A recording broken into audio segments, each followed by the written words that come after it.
እንደነበረ ተፍል የሚል እንደነበረ እኔም ይሄን አምናለሁ። ሌላ ቅማልን በተመለከተ የሚያስረዳ ሌላ ሐዲስም አለ። ለምሳሌ ወልቀምሉን የሚለውን ቅማል ሲሆን ወልቀምሉ ላላውን ኢማሙ ቡኻሪ መጽሐፍ 64 ሐዲስ ቁጥር 230 ላይ ከዓብ ኢብኑ ኡጀራ ረዲየላሁ እንደተረከው በሁደይቢያ ወደ እኔ የነብዩ ሰለላሁ ዐለይሂ ወሰለም ሲመጡ ቅማል ፊቴ ላይ ይወርድ ነበር። እርሳቸውም የራስህ ቅማል ይረብሹ ካለ አሉ።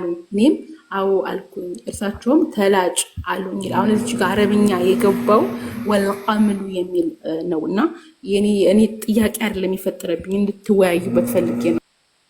አዎ በቀደም ዕለት ይጠይቅሽ ነበር አንድ እኔ እዛ አንቺ ጋር ያለው ሀያቲ እዚህ ላይ ገብቶናል። ሀያት አሁን አጥር ያለ ምንድነው ጉዳዩ የሚሆነው?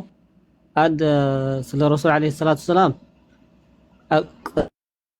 ቅማል ነበራቸው የሚል ሐዲስ አልመጣም። በአረብኛ ቃል በቃል እንደዚህ የሚል ሐዲስ የለም። አንዳንድ ክርስቲያኖች እንደዚህ ብለው እንደሚናገሩ እናውቃለን። ከጥንት ጀምረን የምንመልሰው የምንነጋገርበት ነው። አሁንም ብንነጋገርበትም ችግር የለውም።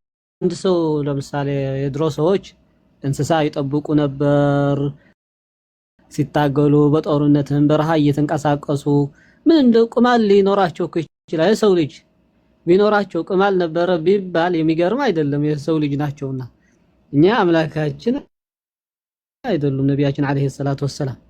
አንድ ሰው ቅማል ነበረው ቢባል ደግሞ ሱብሃንአላህ የድሮ አናናር ስርዓታቸውም ስራቸው እንዴት እንደነበረ እናውቃለን። ህዝቦች እንዴት ሲኖሩ እንደነበረ። አንድ ሰው ቅማል አለው ከተባለ ሰውየው ቆሻሻ ነው ማለት አይደለም። ቅማል መኖር የቆሻሻነት ምልክት ላይሆን ይችላል። በተለያዩ ሁኔታዎች ቅማል ሊመጣ ይችላል። ግን ቅማል ነበራቸው የሚል ቃል በቃል የለም። በእንግሊዝኛ ሲተረጎሙ አበላሹት። አዎ እንደዚህ ብለው የተረጎሙ አሉ በእንግሊዝኛ። ትርጉም ደግሞ ሁልጊዜኛ ኢዕቲማድ አናደርግበትም። ምንድነው ባለው በአማርኛ ትኩረት አንሰጠውም። ይሄ ትርጉም የሚባለው ነገር አስሉ ካልተስተካከለ ወይም ብልሽት ካለው በቃ ዝም ብለን ነው የምንጥለው። ስለዚህ በአረብኛ የለም ጀዛኪላሁ ኸይር ስለሌለ ምን ብለን ልንወያይበት ነው? ለምሳሌ የለም ቅማል ነበራቸው የሚል የለም በአረብኛ ከሌለ ምን ብለን እንወያይበት? እኔ ከገባኝ ሀቅም ይዛን ሀያት ያለችው እኔ ተረድቶኛል። ምንድነው የምትለው ያለችው?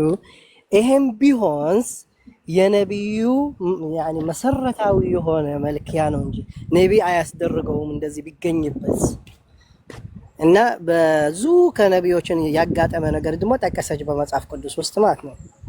እጂ አቡ ዙ ሁሉ ካብሃለወ መሰረት ናይ ታፍሙ ክኸውን ይኽእልዶ እንተሎ خلاص የለን እና ضعيف እና whatever ግን እንተ ዝህሉስ መሰረት ሓደ ነቢ ቁማል ዝበሃል ክርከቦ ይብሉ ነብ ክኸውን እንተ ዳ ኮይኑ ዲት ዘረባ እንደ ጥያቄ ስለሚያመጡ እኮ ነው። ኢሳም ትጠየቃለች እንደ ጥያቄ ነው የሚያመጡት ክርስቲያኖች። እዚህ ተዘረባት ዘረባው ዘላ ተረዲኻ ናይ ሐቅም ይዘን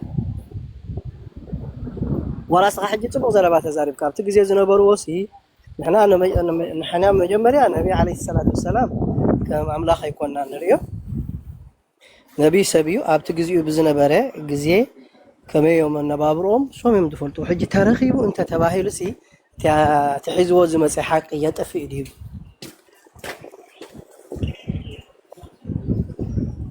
زيت زربه ردي خاينا حق ميزان.